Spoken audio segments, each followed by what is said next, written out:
press the bell icon on the YouTube app to never miss a video from News Laundry. नमस्कार, ये है news laundry podcast और आप सुन रहे हैं एनएल चर्चा। नमस्कार, मैं हूं अतुल चौरसिया। आपका खर्चा आपकी चर्चा हफ्ता दर हफ्ता हम एक बार फिर से लेकर आए हैं न्यूज़ लॉन्ड्री का हिंदी पॉडकास्ट एनएल चर्चा का यह 112वां अंक है और कोरोना के इस संकट के समय में मेरे ख्याल से ये हम चौथा एपिसोड करने जा रहे हैं जो कि पूरी तरह से कोरोना और कोविड-19 के ऊपर ही फोकस होगा।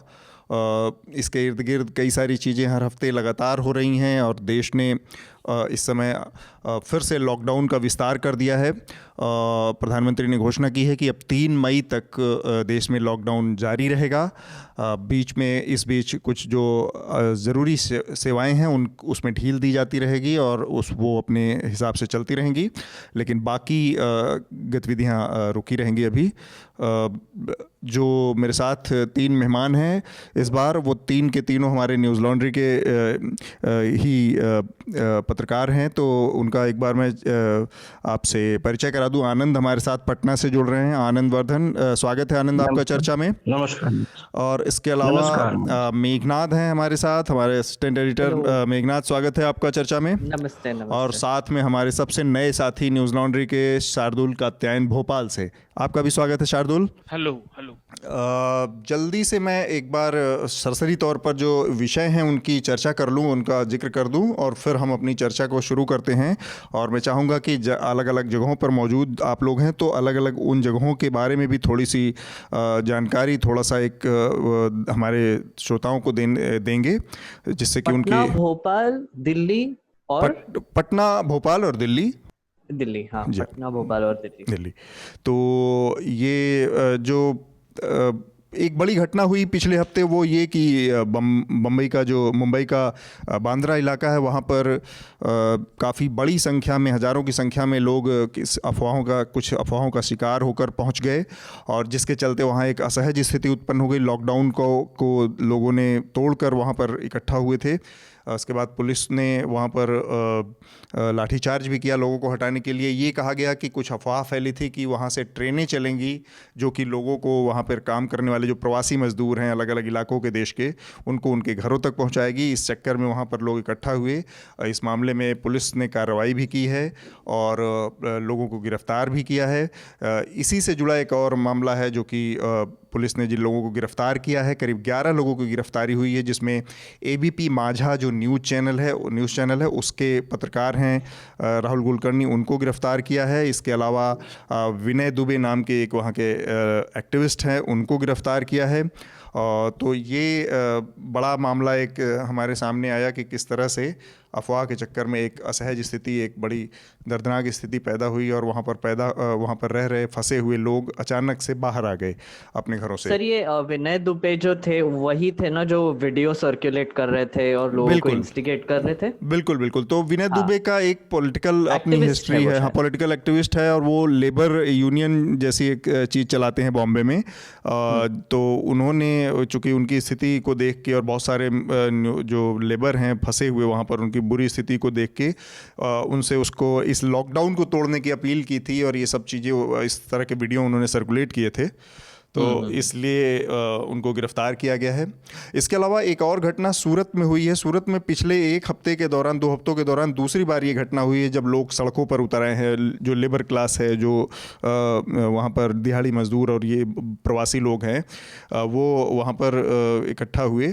तो ये खबर थोड़ा कम चर्चा में रही है, तो इस पर भी हम बात करेंगे। इसके अलावा जो ताज़ा खबर ये है हमारे पास कि 25 माइग्रेंट वर्कर्स को मुंबई पुलिस ने अरेस्ट किया है जो कि वहाँ पर इकट्ठा हुए थे।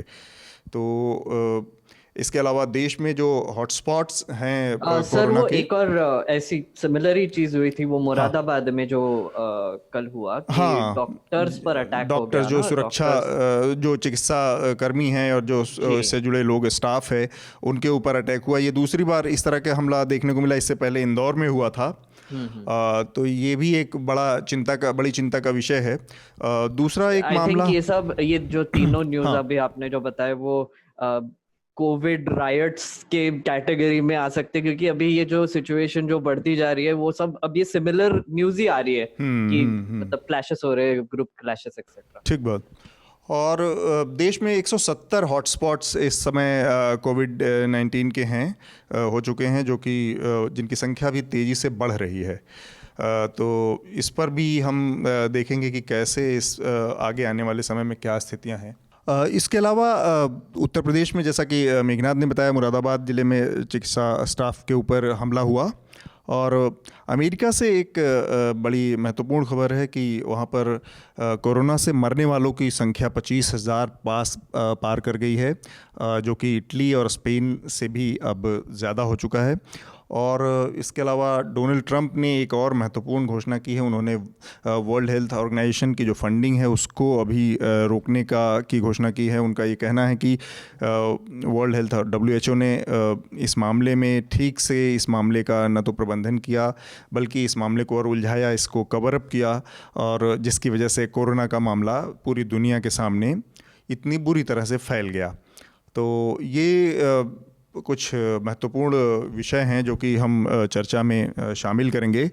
मेघनाद जी, तो एक तो ये कि कैसे बीत रही है लॉकडाउन में, दूसरा ये जो कल घटना हुई बॉम्बे की, हाँ जी, तो उससे जो स्थितियां पैदा हुई हैं, एक तो अफवाहों की जो बात कही गई, जी जी, लेकिन उसका एक दूसरा पहलू है जिसको समझना चाहिए कि एक बहस जो चली कि ठीक है वहाँ पर अफवाह फैला के लोगों को इकट्ठा किया गया, लेकिन जो लोग फंसे हुए हैं कहीं पर भी, चाहे वो सूरत के हों, चाहे बॉम्बे में हों, चाहे यहाँ दिल्ली में, वो निश्चित रूप से एक डिस्ट्रेस की सिचुएशन में फंसे हुए हैं, मजबूरी में फंसे हुए हैं। इस वजह से जैसे भी मौका मिलता है तो वो बाहर आ जाते हैं, इतनी बड़ी बड़ी संख्या में लोग। इसका मतलब है कि खाने की, रहने की, पहनने की और बाकी सुविधाओं की दिक्कत में हैं लोग। जी, और ये बहुत एक्चुअली इसमें बहुत गहराई से बात करने की थोड़ी सी जरूरत है, क्योंकि जैसे आपने देखा कि जब पहली बार लॉकडाउन हुआ, जो लास्ट मंथ में पहली बार जब लॉकडाउन हुआ था, तो पहली रिएक्शन ये हुई थी कि जो माइग्रेंट वर्कर्स थे उनके काम चले गए थे और उनको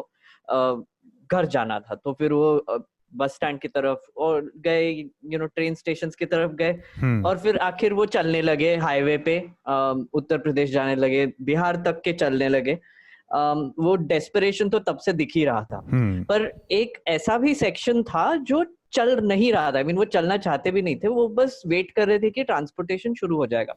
और यहाँ पे कुछ गलतियां गवर्नमेंट की तरफ से हुई है, कुछ गलतियां जस्ट जनरल मीडिया की तरफ से हुई है, और कुछ जस्ट एज अ सोसाइटी भी गलतियां हुई है। हाँ। एक तो गवर्नमेंट की तरफ से गलती ये हुई थी कि उन्होंने लॉकडाउन तो बोल दिया था, पर उन्होंने IRCTC खुला रखा था और ट्रेन बुक शुरू रखा था कि एक लॉकडाउन खत्म हो जाएगा तो शायद ही मतलब वो ट्रेन शुरू कर देंगे। तो लोगों ने 14 तारीख के बाद के टिकट काट के रखे थे, और ये हमने ये एक्चुअली ये एग्जांपल्स काफी जगह देखे। कल एक स्टोरी में भी देखा, जब वो कुछ बच्चे थे बिहार के, उन्होंने भी टिकट काट के रखे थे पहले।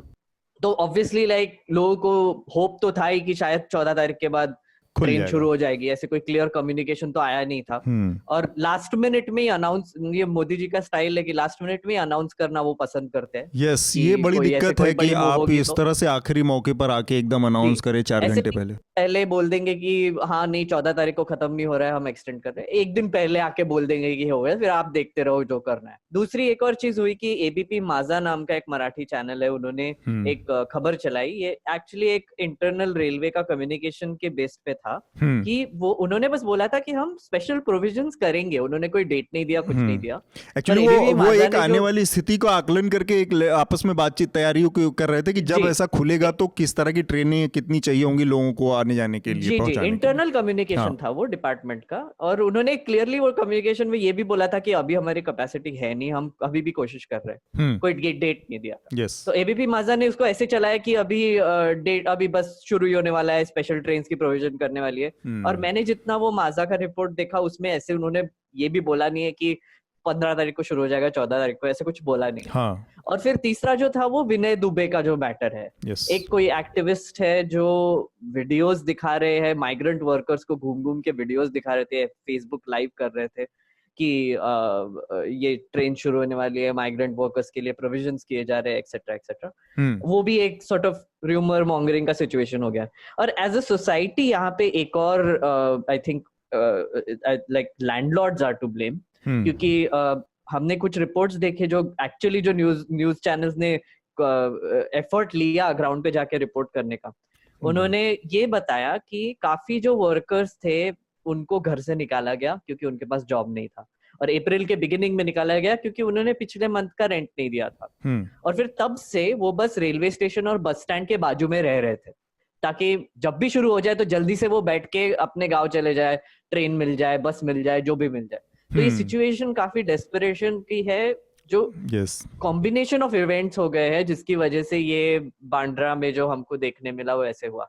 सूरत में भी वैसे ही सिचुएशन हुआ। सूरत जो आपको पता है एक बड़ा मैन्युफैक्चरिंग प्लांट है, वहां पर बहुत सारे माइग्रेंट वर्कर्स वहां पे आते हैं, टेक्सटाइल इंडस्ट्री में काम करते हैं, और वहां पे दिहाड़ी मतलब on a day to day basis या फिर वीकली पेमेंट बेसिस पे वो फैक्ट्री वर्कर्स हायर करते हैं, और ये तो काफी सालों से चलता आ रहा है सूरत में।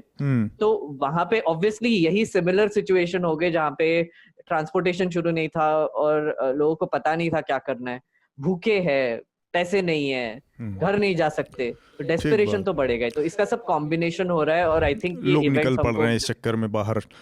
आनंद, आप पटना में हैं, ये बार बार देखा गया हमने, मतलब एक बड़ी संख्या, बड़ी आबादी जो इस तरह के लेबर्स की है, मजदूरों की है, वो पूर्वांचल और बिहार के लोग हैं। तो उनकी सरकारों के स्तर पर किसी तरह की उधर एक उदासीनता जैसी स्थिति दिख रही है कि लोग यहाँ फंसे हुए हैं जिस तरह से, लेकिन कोई बहुत खुला कम्युनिकेशन भी नहीं हो रहा है सरकारों से, सरकारों के स्तर पर, राज्य सरकारों के स्तर पर, कि इस स्थिति को थोड़ा ईज़ किया जाए, थोड़ा आसान किया जाए, लोगों को भरोसा मजबूत हो कि जहाँ है वहीं सुरक्षित रहें।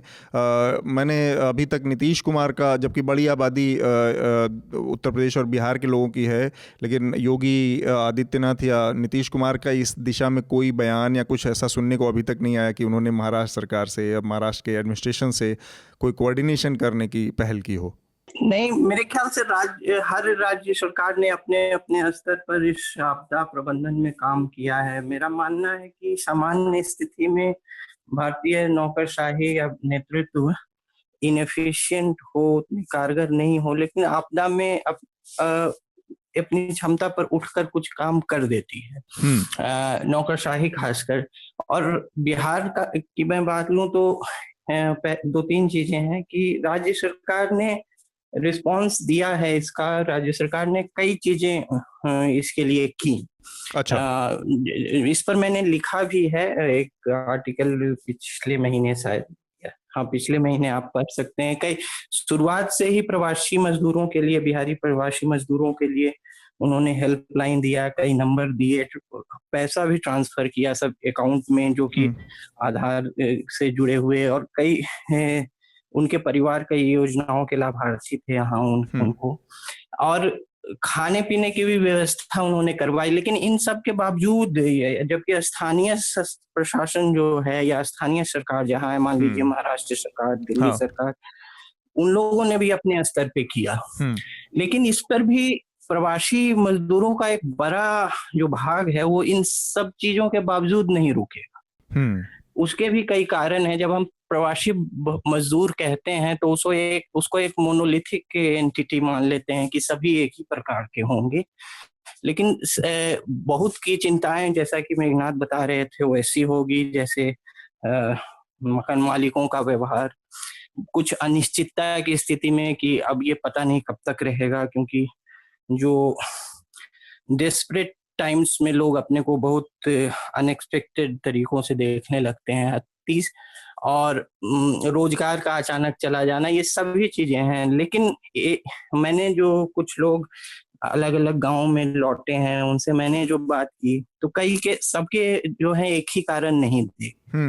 कुछ लोगों का ये भी कहना था कि जैसे कई जगह फैसिलिटेशन हो गया, जैसे कुछ बसें चला दी, तो बहुत लोगों का कहना था कि इतना लॉन्ग ब्रेक जब है, ये मीडिया में कहना बहुत, वो लोग जब बाइट भी मीडिया में देंगे तो यह बात नहीं बोलेंगे, लेकिन एक एक सेक्शन वो भी है कि अगर जो है परिवहन के साधन, ट्रांसपोर्ट का साधन मिल रहा है, तो कोई इतना लंबा ब्रेक में जो है दिल्ली क्यों रहेगा, मुंबई क्यों रहेगा, सूरत क्यों रहेगा, औरंगाबाद क्यों रहेगा इतनी दूर।